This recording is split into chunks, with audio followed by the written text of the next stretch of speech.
Hola, ¿qué tal amigos de Super Jam Bros? Me da mucho gusto saludarlos y espero que se la estén pasando muy bien en este Global Game Jam 2023. El día de hoy les traigo un video cortito donde quiero platicarles un poquito acerca del diseño de videojuegos, de la disciplina de Game Design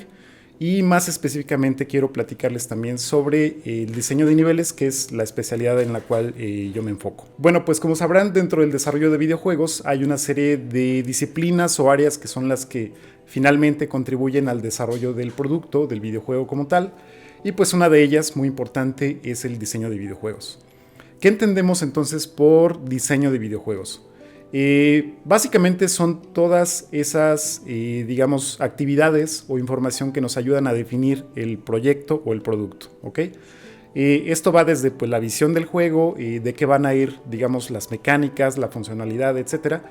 Y siempre va a depender, obviamente, pues del tamaño, ¿no? Del proyecto y del tamaño también del estudio y de las diferentes personas que lo compongan. Hay estudios, por ejemplo, muy grandes donde estos game designers pueden dividirse en diferentes grupos o departamentos, o puede haber incluso un solo game designer que es como, digamos, el director del proyecto, el director del videojuego. Generalmente en equipos más o menos medianos, pequeños, se trabaja pues dependiendo de diferentes áreas o diferentes componentes del juego, como pueden ser a lo mejor, como les decía, las mecánicas de juego, tal vez la parte de la economía del juego, cómo es que vamos a vender o a monetizar el mismo a través de los diferentes sistemas. En pocas palabras, el game design es como una serie, digamos, de reglas o de definiciones que nos van a ayudar a poder tener una visión clara de ese producto a la hora de desarrollarlo. Y bueno, ya entrando un poquito más en el área que les comento, que es el level design, pues como saben, todos los videojuegos tienen principalmente niveles o partes donde, digamos, nosotros experimentamos el juego como tal, experimentamos la experiencia.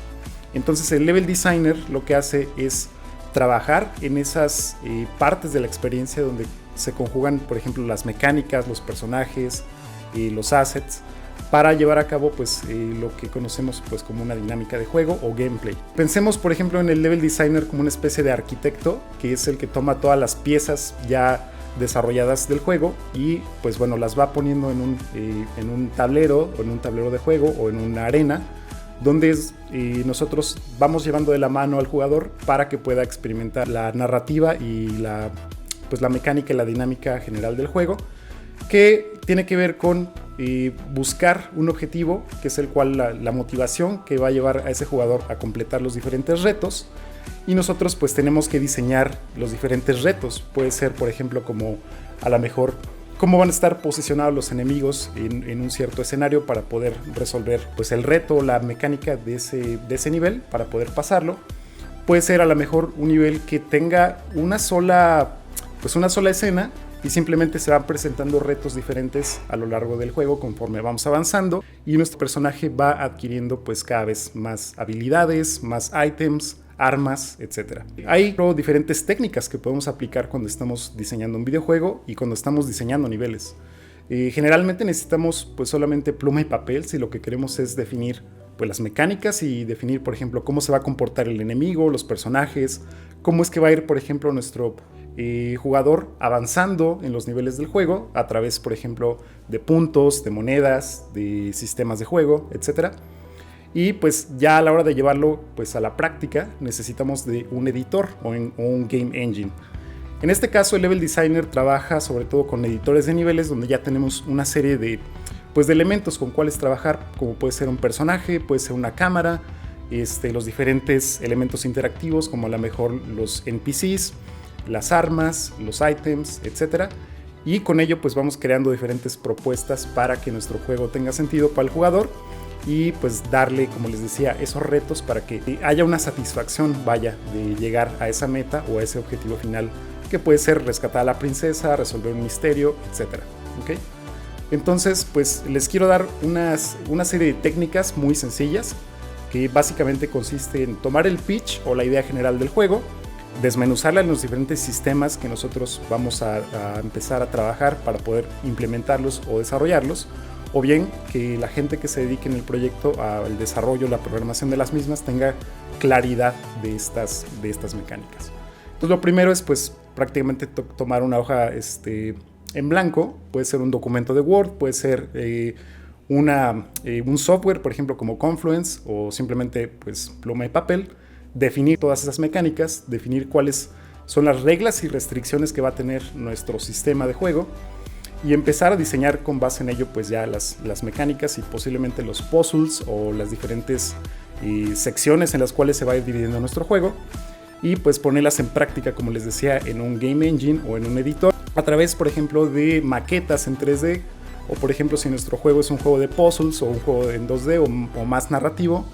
pues también podemos empezar a prototipar estas mecánicas y empezar a hacer como iteraciones rápidas donde podamos hacer pues digamos una maqueta sencilla, ¿no? Pensemos si fuera a lo mejor un juego de un shooter, pues empezamos a hacer a lo mejor un escenario muy sencillo donde coloquemos personajes o enemigos en ciertas posiciones y vemos qué tan fácil o qué tan entretenido es pues darle ese reto al jugador para poder ir avanzando y, como les decía, siempre pensar en que el jugador tiene un reto o una recompensa que obtener pues a lo largo de esa misión o de ese nivel. Una vez que ya tenemos esto, pues simplemente es empezar a dotarlo ya de los diferentes ingredientes visuales, narrativos, pues para que el proyecto se vaya robusteciendo y vaya siendo más interesante, ¿ok? En este caso, un proyecto pequeño para un Game Jam puede ser a lo mejor un solo nivel o un juego que se compone, por ejemplo, de 2 o 3 niveles muy sencillos, donde en cada nivel pues vamos avanzando de dificultad y también le vamos dando ciertos ítems o ciertos elementos para que nuestro jugador sea pues más hábil y obviamente pues haya un balance entre la dificultad y las diferentes habilidades que tiene nuestro jugador o nuestros personajes. Entonces con estos sencillos tips les deseo que tengan una muy buena experiencia en este Game Jam. Ojalá que se interesen un poquito más en estas áreas, dado que son pues obviamente especialidades en las cuales yo les recomiendo profundizar un poquito más si es que realmente quieren dedicarse profesionalmente al desarrollo de videojuegos. Y pues nada, me despido de ustedes. Mi nombre es Oscar y espero que se la pasen muy bien. Hasta luego.